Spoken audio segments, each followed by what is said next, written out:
My apologies. No need to apologize. All good. All good. So let me just, okay. So what we can actually control from the profile is A, what the user can do within the system. Let me just find it again. What the user can do within the system. If it can change dashboard colors, and I consider that as configuration changes. And the other thing that we can control using the profile is which objects the user can access. So these are the two mechanisms that control this kind of access are profile and permission sets. There are a lot of different configuration options within profiles and permission sets, but the way that I see that is that profiles, they are, whenever you define a profile, it should be the user's, I would say, persona. Let's call it like that. Meaning, if it's a salesperson, then I would call the profile a salesperson, salesperson, and then assign the list privileges that this sales team needs to do their job. The other thing is that we have permission sets. Permission sets are additional permissions that they are a subset within the profile. They are a subset of permissions that I can assign to a user. But if before that we said that in the profile we keep the minimum permissions that the user needs to have to actually do their job, permission sets are additional permissions. Let's say that we have a salesperson named Mike. Mike works in the sales team, but he's also helping out to distribute the different accounts within the team. So even though he doesn't need to see what all the other salespersons can have, or whatever their quota is, I can use permission sets in order to assign that to Mike, and Mike will see additional fields within the accounts, for example, like I would say potential revenue from the customer, which he wouldn't normally see. So I feel like I'm going to recap a bit. Profile is the base. Profile is the base permissions that we need for the user, and then permission sets. And each user has one profile. Whenever you create a user, you must assign a profile to this user. Permission sets are additional permissions that this user have, and a user can have either none or as many as you want. You can break it down to commission analyze to each functionality that you actually need. So that's about what a user can do within the system. Any questions about that so far? So a few questions here, Roy, that came up in the chat. So one question was, William asked, he's working on his admin certification, and should he create and use a sandbox or not? He's not able to do what Roy is doing right now. And I'm assuming that you're trying to work on a system, like a company system that you have access to, but maybe not admin permissions. Is that kind of what we're looking at, William? Hey, Bill. So I didn't introduce myself initially. I was trying to type in, it wasn't working. So I'm working on the certificate module right now for admin. And so as I'm going through the different modules, I'm having trouble with clearing some of them. And what I've noticed is that I see the sandbox pop up, but I don't use the sandbox. I just use the app in the original, however it's downloaded. So I think I'm struggling with that piece and try to tie. I'm moving through okay, but I'm still struggling with getting through some of the apps when I complete some of the training modules and everything. And I'm wondering, should I be working in Sandbox or not? I tell you what we can do. If you want to hang out after Roy is done his presentation, we can actually walk through your specific use case and take a look at your environment and just make sure that you're all set up. If that's okay. All right. So I see another question here. What's the difference between view, modify all, their corresponding access level cred? And Hassan, if you want to clarify that question for Roy, feel free to come off mute. Hey, how you guys doing? Good. I was just asking because if you have view, why do you need read? Or if you have modify, why do you need edit? Like, what's the difference between those two sets? So let me just bring it back to the screen.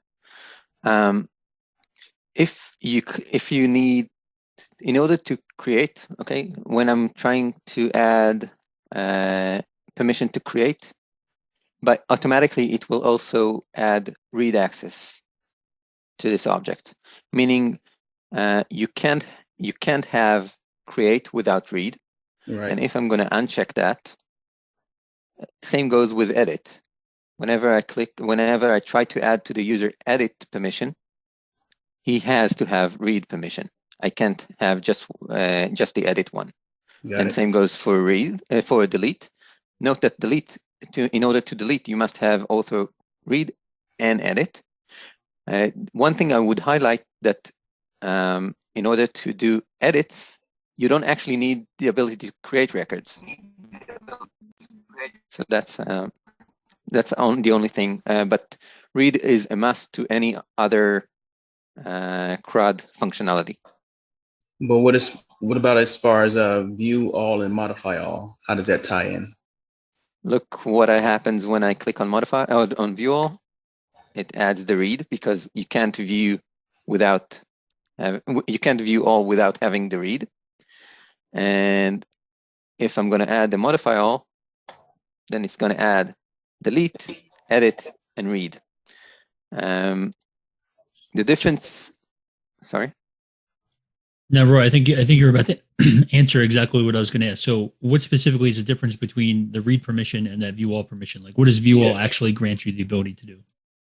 For that, we have. We're going to get to that later on, but basically, if we mentioned at the beginning of the call that the security model that we want to have is list privilege, then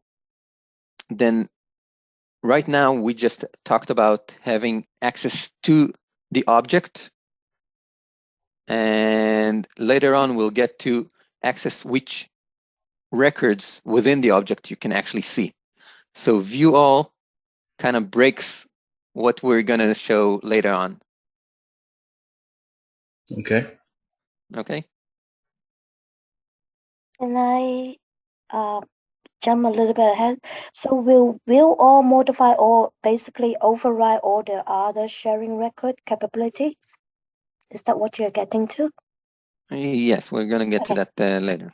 Yes. And if I may ask about, because you were on the permission set, and I was sorry, I'm late for 10 minutes, so I don't know what's been said before.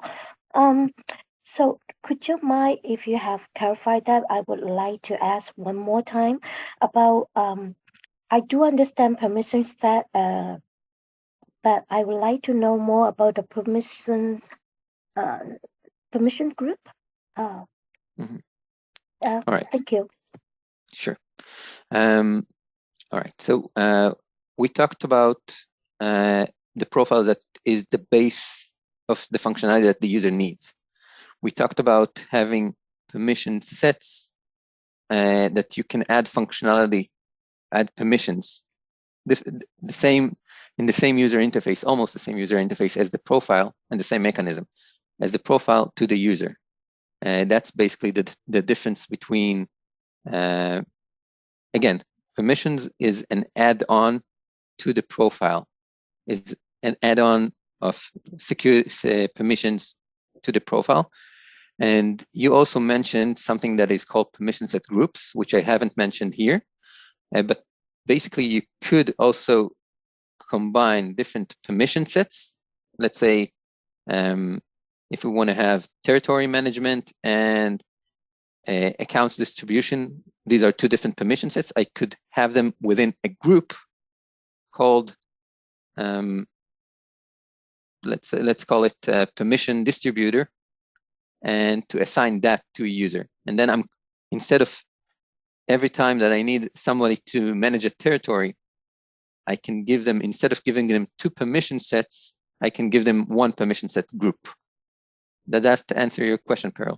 Yes, totally. Thank you so much. And sorry that I jumped ahead. Sorry about that. All good, all good. Any more questions? Awesome. All right. So until now, we discussed profiles, permission sets, and we mentioned permission set groups. The other thing is that now we're going to talk about is if we have the table, we need to control what the user can actually see. What do we mean by that? We have the table or the object. Sorry, I'm always doing the equivalent of an object in my head is a table because it's columns and rows. So, and if until now we talked about that the profile and permission sets are controlling which objects and which fields does the user have access to. Using the security models, we can actually select which records or rows in the table the user can actually see. We have 4 main mechanisms to do that. The first one of them is with the acronym OWD, organization-wide defaults. Organization-wide defaults are the base of, you can find them if you go again into setup and then click sharing settings and click on it. You're going to get to the organization-wide defaults. What are the organization-wide defaults? Not to all records within we want to control to which records does the user have access to. So in order to do that, we have 4 different levels that we can do that. We can set an object to private, and then only the owner can see this record. Okay. We can set to public read, meaning only everyone can see this record, but no one can actually edit it and except the owner.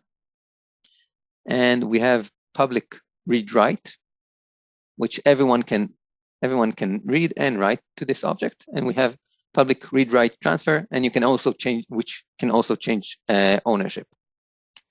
Some objects which have master details, you can see that they have control by parent, meaning that they inherit whatever their parent permission is. And so that's organization-wide defaults. Again, this is the beginning. It's the beginning of what the user can see. Okay, any question about organization-wide defaults? All right, great. The next layer is that we control access to records using role hierarchy. What do we mean role hierarchy? Hassan, sorry. Sure. Roy, I had a question. So can only objects with master detail relationships have the controlled by parent option? Yes, otherwise it's the only exception I would say is the contact account relationship, which is not exactly a master detail. That's a very unique relationship, but that's the only exception. Okay, thank you. The other layer is role hierarchy. if we're going to have within Salesforce, very much like, again, I'm going to relate that to VetForce. In every army, there is a change of command. And that's very much like the role hierarchy within Salesforce, with one exception. The roles are not the real roles, are not necessarily the real roles within the organization.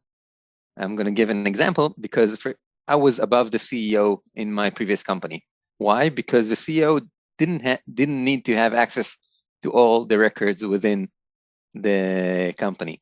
So it is a role hierarchy, meaning there is hierarchy, and usually the naming convention will be very much similar to what they're actually doing within the company: CEO, sales executive, sales rep, etc. But it won't necessarily reflect the true hierarchy within the organization. That's a small asterisk, but a very important one, because what we use the role hierarchy within Salesforce is to control visibility of records. And to get to that, again, I'm going to go into setup. I'm going to click roles. I'm going to find it. I'm going to find my permission model. And it seems like there is only one, but I'm going to expand all. And then you can see that I actually have a tree under the CEO. I have the CEO, I have a VP of customer success. I have VP of sales. Under the VP sales, I have VP of marketing. And under the VP marketing, I have the marketing team. So let's go back to our example before that we had in the sharing model. Where is the sharing model? Oh, I just removed that.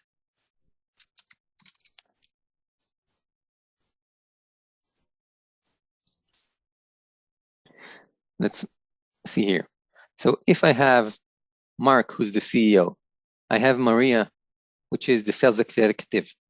And under Maria, we have Bob and Wendy, which are, one is handling East and the other, and Wendy is handling West. Oh, sorry. I'm missing a slide here. Let me just do that. So if Maria, if we add to, if Wendy has an account that she owns, then because of the role hierarchy, actually not only she sees that, but also Mark. Why? Because he's the CEO, and also Maria, and also Wendy. And when I look at Bob's records, then he's being controlled by, then also Mark, who's this sales executive, can see their records. Sorry, Mark, who's the CEO, and Maria, who's the sales executive.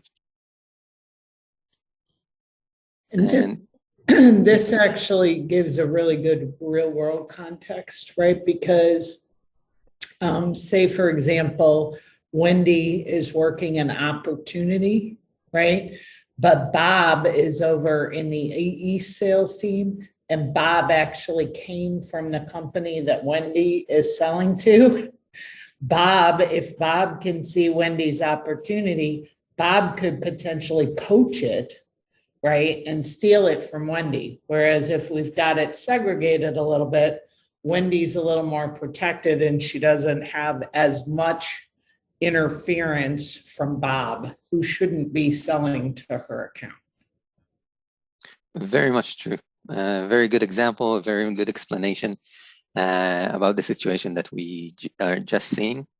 It helps. And again, Maria, who's the manager of both of them, she can see both of them because of the role hierarchy. So she can manage it, and because she's actually managing both of them. So she can see both of their accounts. So again, let me just scroll back. Again, the way that we see that in the roles. So we see here, and we can actually, if we're gonna click on the profile, on the role, we can see who has this profile. No, sorry, who has this role. Sorry about that. The other thing that so we're expanding even more. We talked about organization-wide defaults. We talked about role hierarchies, and now we're getting to sharing rules. Sharing rules are basically a criteria-based sharing, meaning I can give visibility based on certain criteria. Let's see that a good example would be that let's say that Wendy is helping out because she's based in Tennessee. Then she's helping out she should have visibility on all the accounts within Tennessee. So I could go to, again, the sharing settings, and then I'm going to scroll down to accounts. Sorry, let's do accounts.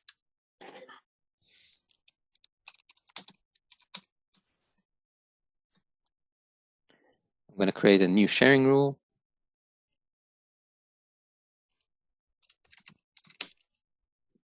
I should give a meaningful name.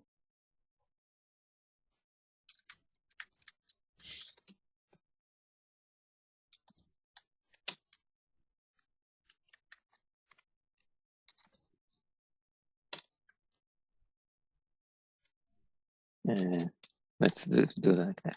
Okay. And then I can, whenever I can say either a specific role because I know what she's doing, I can give to roles and subordinate. I'm going to get to that in a minute. Let's say now I'm going to create to everyone who's director of channels should share.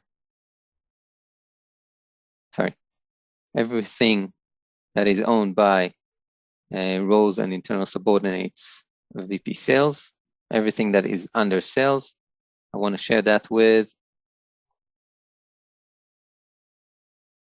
let's say that Wendy's, she was a sales manager. So here's director of channels, and I'm going to give her read write, and I also can control the other objects which are related to the account because I chose the account. I'm going to say, sorry, this is based on the record owner. I could do that based on criteria, and I'll click save. And then the sharing settings, it's being calculated. My organization is a bit, it's going to take a while. So it's being calculated. One thing I did forget to mention about role hierarchies, which we just saw, is that I can also do sharing with roles and subordinates.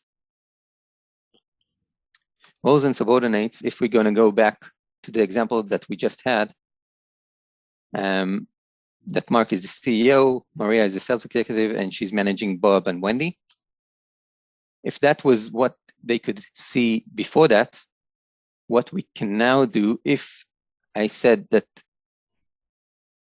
everything, if I'm going to create a sharing rule that Wendy can see, sorry, Mark can see everything, sorry, Wendy can see everything that Mark owns and also all his subordinates, then what will happen is that now Wendy can actually see also it Mark's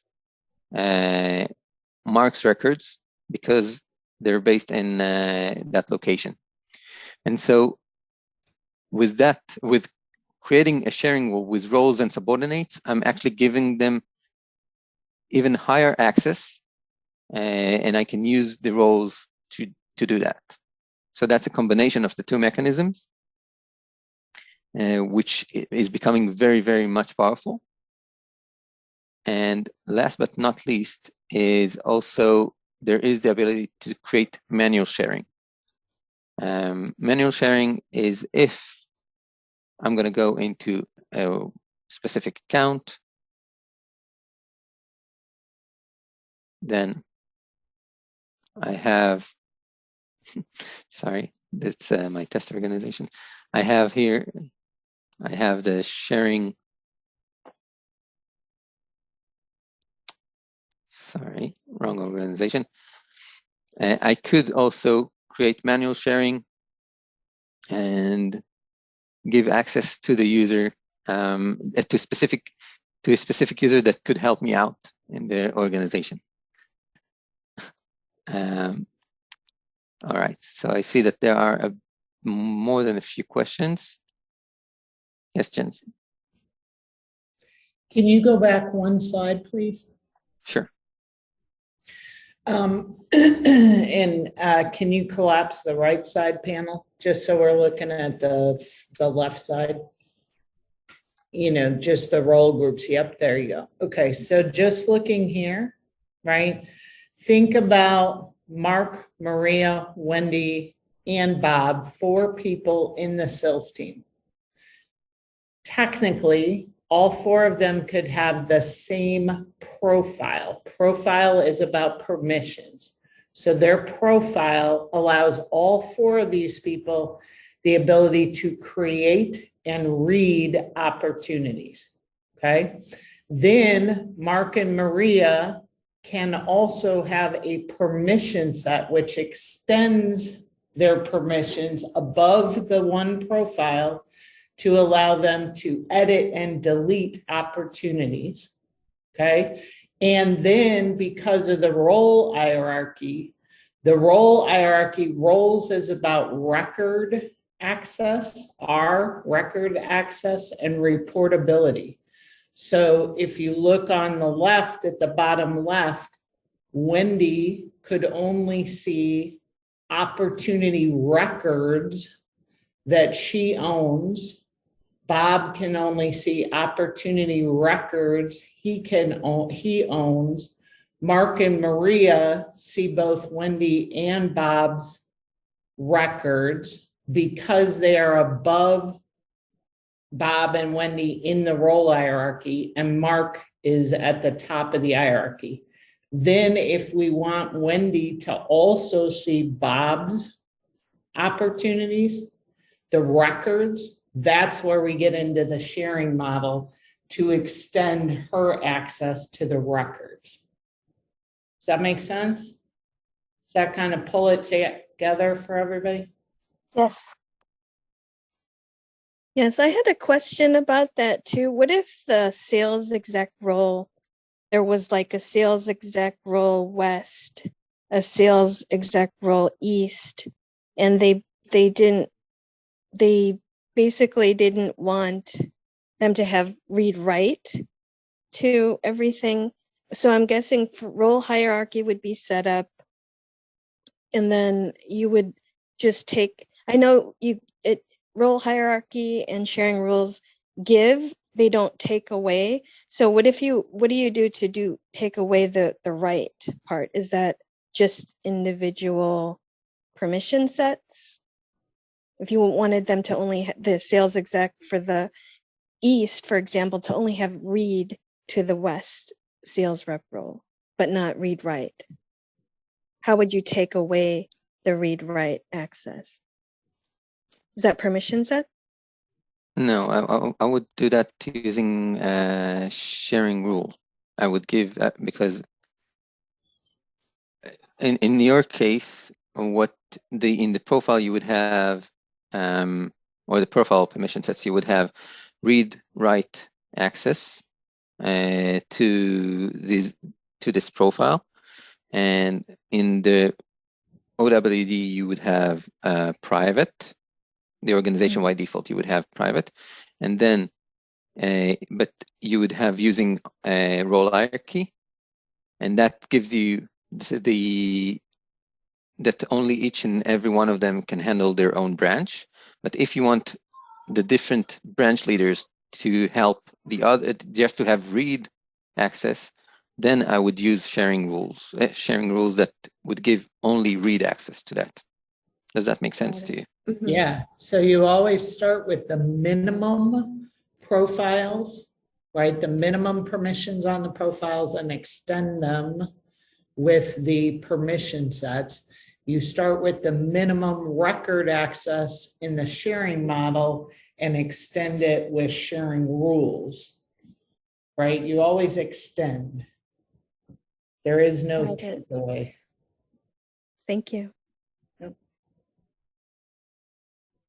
Thank you. Any more questions? I saw some in the chat. Yes, there is a very great resource. I'm going to get to that later. Who sees what series? It's worth watching. All right, so let's continue. So just a quick recap. We have who sees what. So in the profile and permission sets groups, as we mentioned, we can control who sees which objects and which fields within the table, within the objects.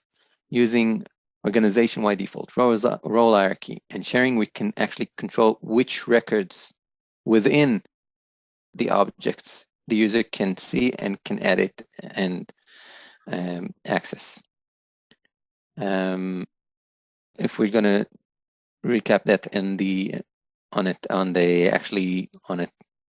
on an object, so to access the accounts, I would set that up on the profile or permission sets, and same goes to which fields the user can actually have access to by field security level.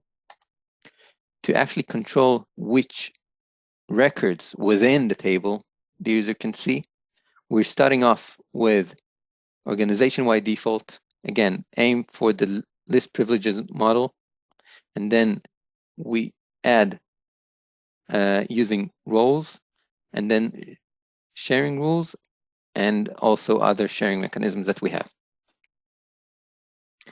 There are a lot more to that. That was just a glimpse into Salesforce Security Models. There's a great trailhead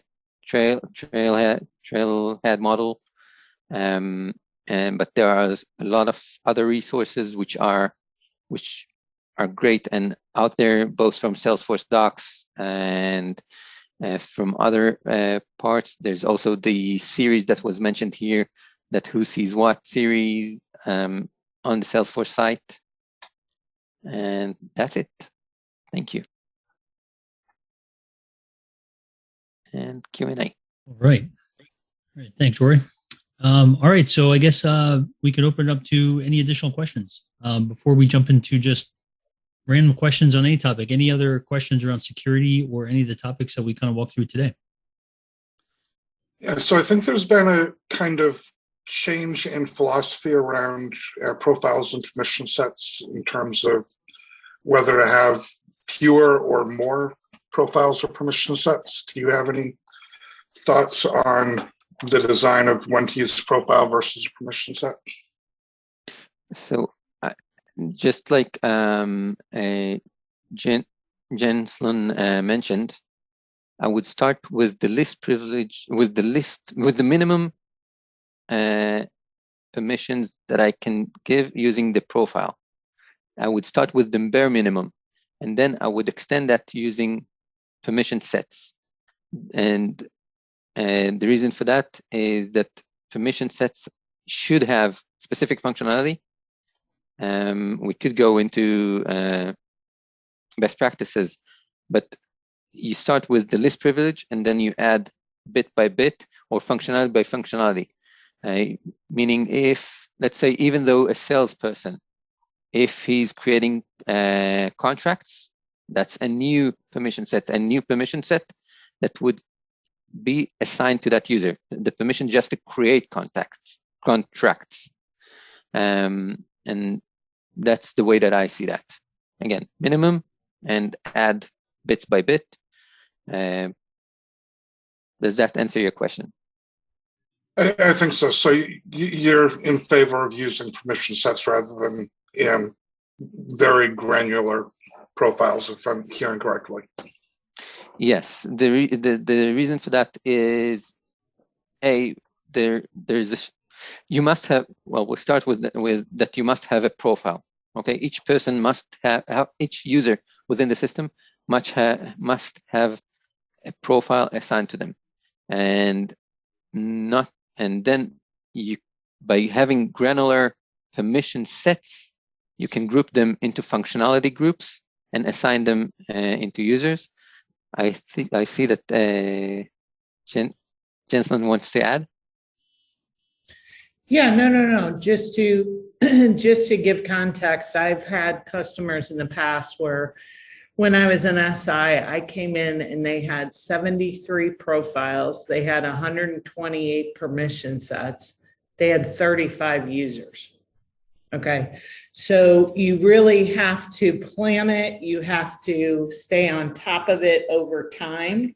And exactly like Roy was saying, start small. Those are your profiles. What's the base permissions you want to give everybody? And then with your permission sets, which are going to extend, be very clear in documenting what their purpose is, because I will tell you, it is very hard once profiles and permission sets are built to do a comparison and see where your overlaps are. So you really want to plan it out, make them very clear on what their intent is, and then stick to it. You shouldn't have unique profiles and unique permission sets for every user, and every time that a user transitions out, create new profiles and permission sets. You just get a mess. Yeah. One other question, sorry. With permission sets, a lot of times you can forget to assign a permission set to a user or a group of users. Do you use any sort of automation to make sure that particular groups of users get the right permission sets, or any best practices around documentation, so that when you're creating a new user in a particular department, you're adding all the right permission sets for them? Yes. So the way that I do it, I use a free app called Clone This User. Because after I know that the user have the specific permissions that they need, usually what I do, I clone them, and then I Clone This User is a free app on the App Exchange. It basically copies both the user profile, permission sets, and all the security mechanisms that you need, and that's what I do. Other ways to control that, that's what comes on top of my head. So if I would interject one thing, so I think in my entire career, I've always inherited Salesforce orgs, so there was already kind of a mess there to begin with, and I feel like that's a very complicated thing to unravel. But if I had to start today, if I was given a brand new Salesforce org and I was going to just start from scratch, I think what I would do is every piece of functionality that we're developing, a new object with some new flows or something that's, a core piece of functionality, I would create a permission set for that. And then for the people, like the different job titles, so to speak, within the org, I think I would create a permission set group for each one of them. So if I had a sales team member and support team members and then management, that might be 3 different permission set groups that I would have within my organization. So every new piece of functionality I develop, I create a permission set, and then I can say, okay, what roles within my company require that piece of functionality, and I would assign that to that group. So when a new person is onboarded, it gets a little bit less complicated because you're not worried about, what combination of profile, individual permission sets, and things that they need. It's, they have kind of the bare minimum profile, to Roy's point, starting with the minimum. and then you assign that permission set group that has all the functionality that that role would require. You still have flexibility then if you have a sales team member who has that permission set group, but they also need one, permission for something that the support team does. You can apply that individual permission set to that one user. But generally speaking, the heavy lifting is done just by maintaining that group. So I think there's a lot of ways you can do it, but I think a lot of times it depends on where you're coming into the organization and what they already have there in place and what level of cleanup you have to do. But yeah, that's just my take on it. If I could start from scratch, I think that's what I would do. Yeah, I agree. So not best practice to give everybody read all and modify all across the board. I don't think so, but I can tell you at my work, that's what we do. We only have 3 people though, so I can't, You should be very wary about there are permissions that view all data and view all data and modify all data. These permissions are very powerful, and they should be only to a limited number of people. Yeah, that's a good point. Those are very dangerous, actually, because at the object level, you've got view all records and modify all records, which is specific to an object. But in the system permissions of a profile, you've got view all data and modify all data, which is not object specific. That should only be, in my opinion, system administrators.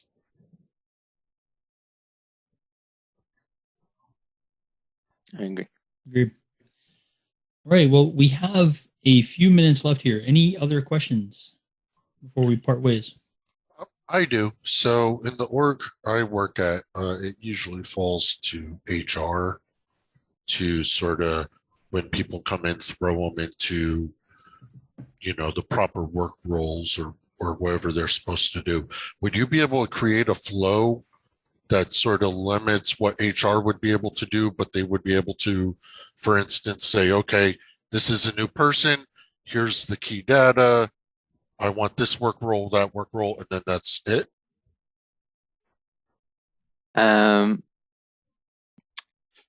To your question, I could answer it both from a business-wise perspective and from a technical perspective. Let's start with the easy one. That's the technical perspective. Is it possible? The answer is yes. The answer is I would probably use here platform events, which would invoke assignment.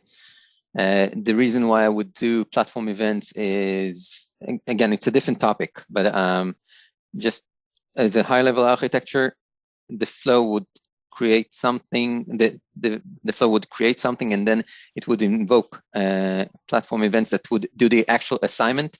And that way, because the flow works in system mode, you don't, the user that assigning it doesn't need God mode.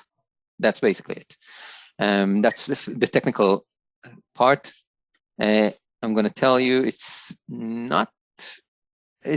to take a bit to implement that mechanism. It's a bit of thinking and a bit of mechanisms that, even though, so that's from the technical part of point.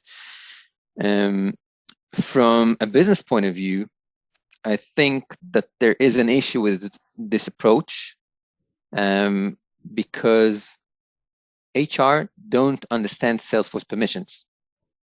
Salesforce permissions are the operations team, either it's sales operations or the business operations or Salesforce admin or IT department. In each and every department, it's called in a different name, but they are the one that actually knows how the system is built and what kind of data level the user should have. So it could be a nice, I would say, product to assign a persona, let's say a salesperson in North America, and then it would assign the profile and different permission sets that they need in order to do their job. But I don't think it exists at the moment. Okay, thank you very much. I appreciate that. Yeah, Mike. I think that would be a great kind of proof of concept, just basically create a screen-based flow that would be the front end for the HR team, fill in a form, what they know about the user, and then the operations team can build all that logic behind the scenes, that the HR team might not even know about as far as specific permissions or permission sets or groups or things like that. That's pretty slick. I do unfortunately have a hard stop to jump onto here. Does anybody have any other questions or anything else that might be quick wins, or I could take notes and kind of follow up after the call? If so, please feel free to speak up or just put it in the chat. And of course, you can always, reach out to us on the LinkedIn group that we have for Military Trailblazer office hours as well. So with that, I'll hang out for a few minutes, but I just want to take a moment to thank Roy for your presentation today. Really appreciate it. Like I said, additional questions, feel free to reach out in our group, and I'll post the notes and the partial recording to that group as well when we're done here. So thank you all. Appreciate it. Have a great weekend, and we'll catch up next week. Hey, Bill, can you hear me still? Yeah, I can hear you. Hey, this is William. I know I want to kind of go back over my question that I originally asked about maybe I'm doing something wrong with creating a profiles and our permissions, and then being able to go in, view, and set them correctly. Yeah. So okay. You were saying you weren't sure what org to be doing that in, essentially? Yeah, so I normally go in when I'm working through the challenges. I just click on my playground and work there. So if I download an app, I just work it in the normal playground. I don't switch over to Sandbox. So my question is, so should I be switching and working in Sandbox, or should I just stay in the normal setting that I'm currently set in to work the? So your playground essentially is a sandbox. And when I say sandbox, I'm talking about like a test environment where you can work without the fear of breaking something from production, right? Okay. So when you have a production system, like a company is running their business on Salesforce, that's their production instance. And then from there, you can spin up sandboxes that are basically copies of that production instance, but they're test environments that you can use to, troubleshoot things or build new functionality. But playgrounds, they're essentially standalone test environments that you can use. So no need to have a playground with a sandbox. A playground essentially is a sandbox in a manner of speaking. Yeah. So I think you're good to go doing that directly in production, but it's in a playground. So you're good to go. Yeah.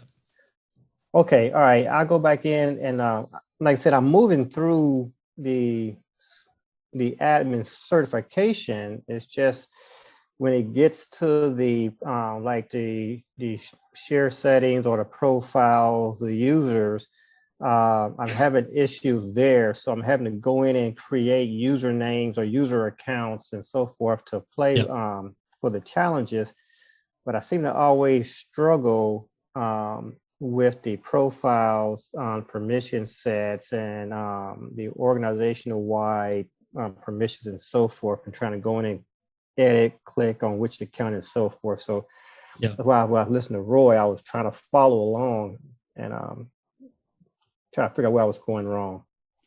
Yeah, and I think it is pretty complex, and making it more complex is the fact that a lot of this functionality has been changing over the last couple of Salesforce releases. They're adding things like the permission set groups and restriction permission sets and all this other kind of functionality.